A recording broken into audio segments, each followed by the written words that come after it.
La sangre debía equilibrarse sangrando al paciente. Estás enfermo. Tu cuerpo arde de fiebre, tu pulso es débil, y cada respiración es un esfuerzo. Llamas al médico, la máxima autoridad de la ciencia y la razón. Él llega, te examina, y con una confianza absoluta, no te ofrece una pastilla ni un jarabe. Te ofrece un escalpelo frío y un puñado de sanguijuelas. La cura, te asegura, es vaciarte. Durante casi 2 milenios, la medicina se basó en la teoría de los 4 humores. Tu cuerpo era un recipiente de fluidos, y la salud dependía de su perfecto equilibrio. La fiebre, la inflamación, incluso la locura, eran síntomas claros de un exceso de sangre, el más caliente y húmedo de los humores. La solución era brutalmente simple. Si hay demasiado de algo, hay que quitarlo. La sangría no era una práctica marginal, era el pilar de la medicina occidental. Cuanto más grave era tu enfermedad, más desesperadamente creían que necesitabas que te sangraran. Te aplicaban sanguijuelas o te hacían cortes en las venas, drenando pintas de tu propia fuerza vital. Los pacientes se desmayaban por la pérdida de sangre, y los médicos lo interpretaban como una señal de que el equilibrio estaba siendo restaurado. Estaban literalmente desarmando al cuerpo justo cuando más necesitaba su ejército para luchar. El giro es tan cruel que parece una broma macabra. Hoy sabemos que la sangre transporta oxígeno, nutrientes y los glóbulos blancos, los soldados que combaten la infección. Al sangrar a un paciente, no estaban eliminando la enfermedad, estaban eliminando la única defensa del cuerpo contra ella. Es muy probable que George Washington, el primer presidente de Estados Unidos, no muriera por su infección de garganta. Murió porque sus médicos, en un intento heroico por salvarlo, le extrajeron casi la mitad de la sangre de su cuerpo. Creían que estaban vaciando la enfermedad, cuando, en realidad, estaban drenando la vida.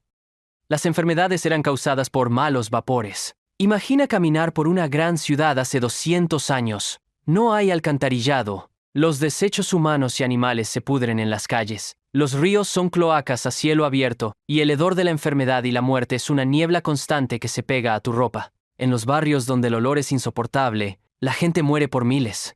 La conclusión no era una teoría, era una certeza absoluta. El aire mismo, el miasma, era un veneno. Para la mente del siglo XIX, no había duda. La enfermedad era un vapor pútrido que se levantaba de la materia en descomposición. El cólera, la peste, la malaria, todas eran hijas del mal olor. El enemigo no era un germen invisible que no podías concebir. Era algo que podías oler, algo que te atacaba con cada bocanada de aire fétido. Luchar contra una enfermedad era, literalmente, luchar contra un mal olor. Armados con esta verdad, los médicos y reformadores hicieron lo que parecía lógico. Construyeron hospitales con ventanas enormes para que circulara el aire fresco. Colocaban flores y quemaban incienso para purificar los pasillos. Combatían el hedor con una furia casi religiosa. Un hospital que olía bien era un hospital seguro. Y aquí está la tragedia. Un médico podía entrar en un pabellón impecablemente ventilado, oler el aroma de las rosas, sentirse seguro, y caminar directamente desde la autopsia de un cadáver hasta el lecho de una mujer en labor de parto sin lavarse las manos.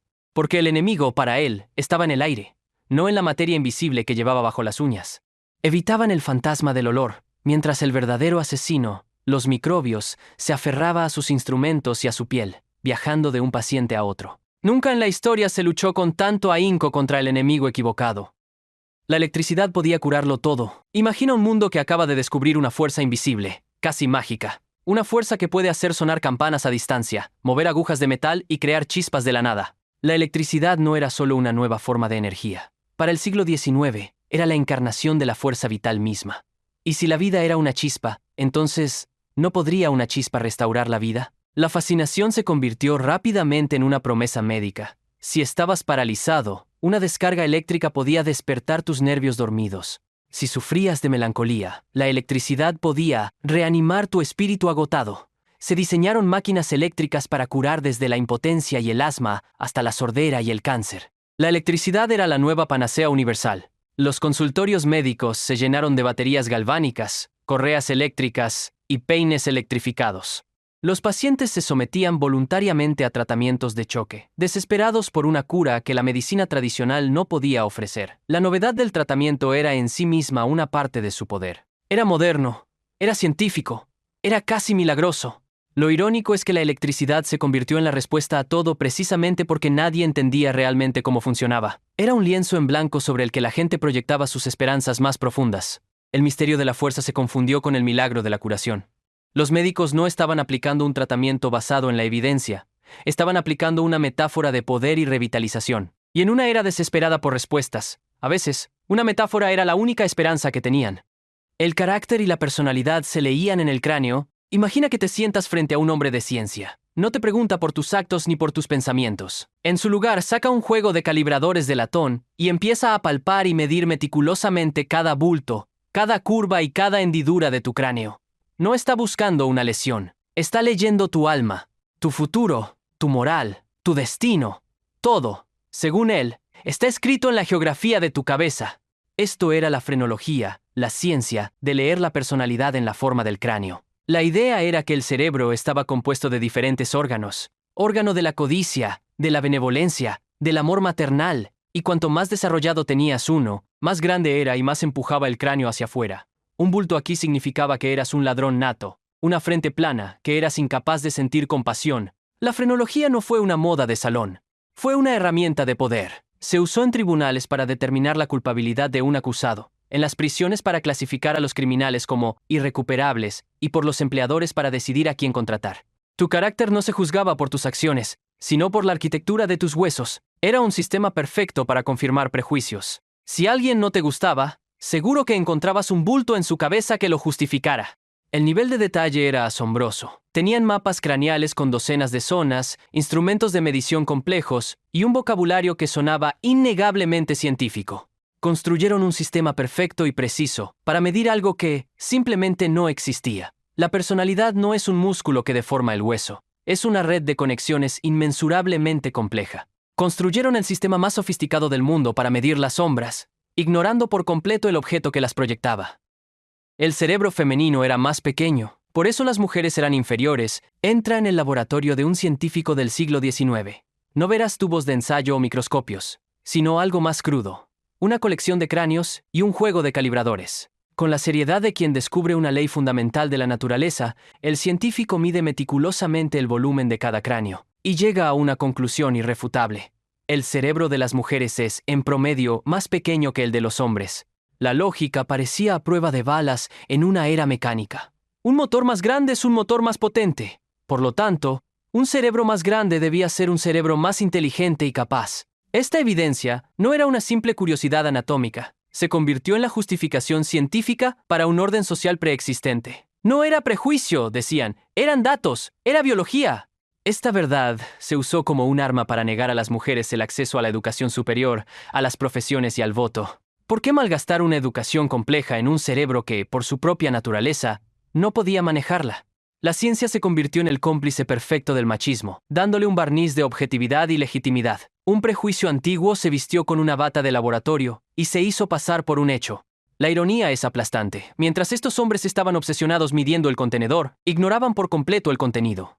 Pasaron por alto que la inteligencia no reside en el volumen bruto, sino en la complejidad de las conexiones, la estructura y la eficiencia neuronal. Estaban tan absortos midiendo huesos que no se dieron cuenta de que, en ese mismo momento, mujeres como Mary Shelley estaban creando obras maestras de la literatura y Ada Lovelace estaba sentando las bases de la programación informática.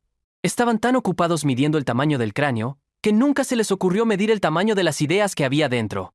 Las emociones intensas enfermaban el cuerpo. Imagina que una profunda tristeza te invade tras una pérdida, o que una pasión arrolladora te acelera el corazón. Hoy lo llamaríamos ser humano. Hace 200 años, tu médico te habría diagnosticado un estado peligroso, un desequilibrio que podría literalmente enfermar y matar tu cuerpo. Se creía que las emociones intensas eran como tormentas que devastaban el delicado ecosistema del cuerpo. Un ataque de ira podía hervir la sangre y causar un derrame. La melancolía prolongada podía enfriar los órganos y llevar a la tuberculosis.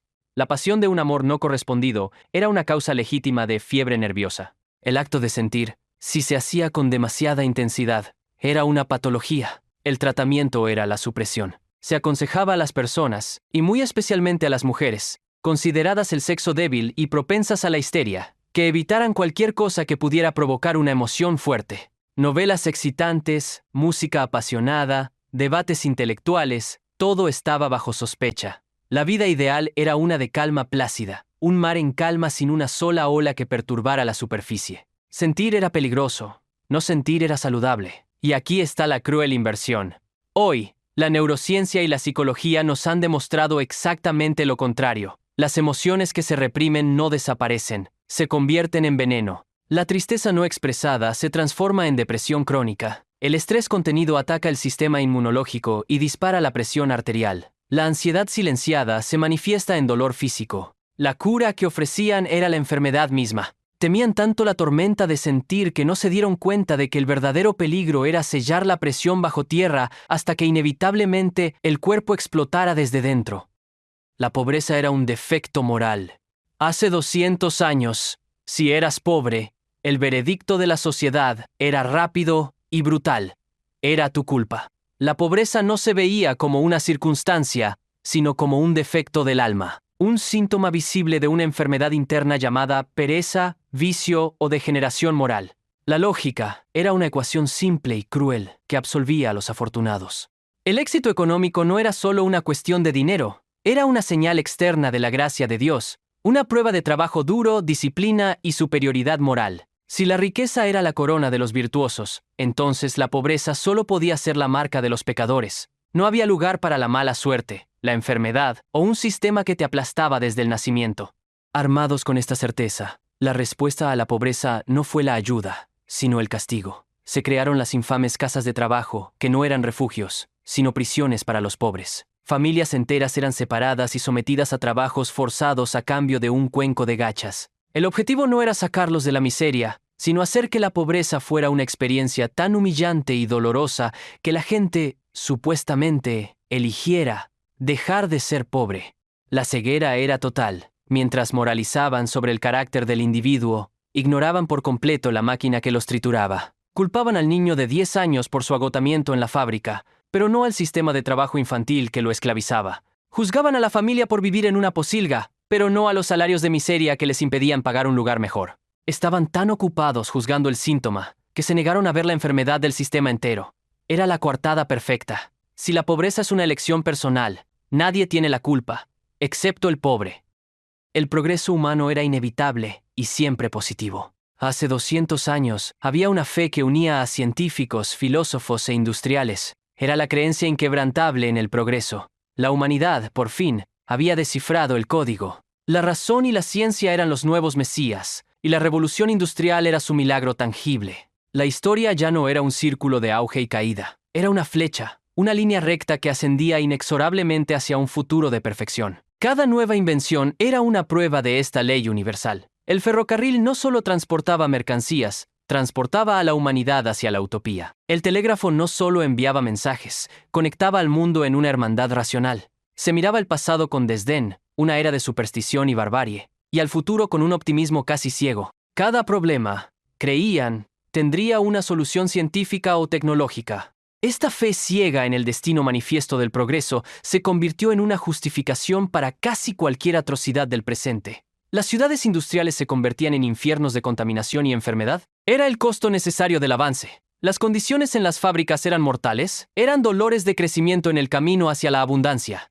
Si el paraíso estaba a la vuelta de la esquina, cualquier infierno temporal era tolerable. La ironía más oscura es que el mismo motor del progreso que veneraban estaba construyendo, pieza por pieza, las herramientas de la destrucción masiva del siglo XX. La misma química que creó fertilizantes para alimentar al mundo también creó gases venenosos para las trincheras. La misma física que iluminó las ciudades un día dividiría el átomo para aniquilarlas. Creían que la flecha del progreso apuntaba al cielo, sin darse cuenta de que, durante todo ese tiempo, también estaban afilando su punta para clavarla directamente en el corazón de la humanidad. La luz más brillante de su optimismo estaba proyectando la sombra más larga y oscura de la historia. La lección más grande de este viaje no es lo equivocados que estaban ellos, sino lo peligrosamente seguros que podemos estar nosotros de nuestras propias verdades. Cada hecho que hoy defendemos con uñas y dientes, cada certeza inamovible de nuestra era, es observada por el fantasma del futuro. Así que la pregunta que queda flotando en el aire no es sobre ellos, sino sobre nosotros. ¿Cuáles de nuestras verdades sagradas, de nuestras prácticas médicas, de nuestras justicias sociales, serán las curiosidades absurdas en los libros de historia del futuro? ¿Cuál es el miasma que nosotros ahora mismo no somos capaces de ver? Bye bye.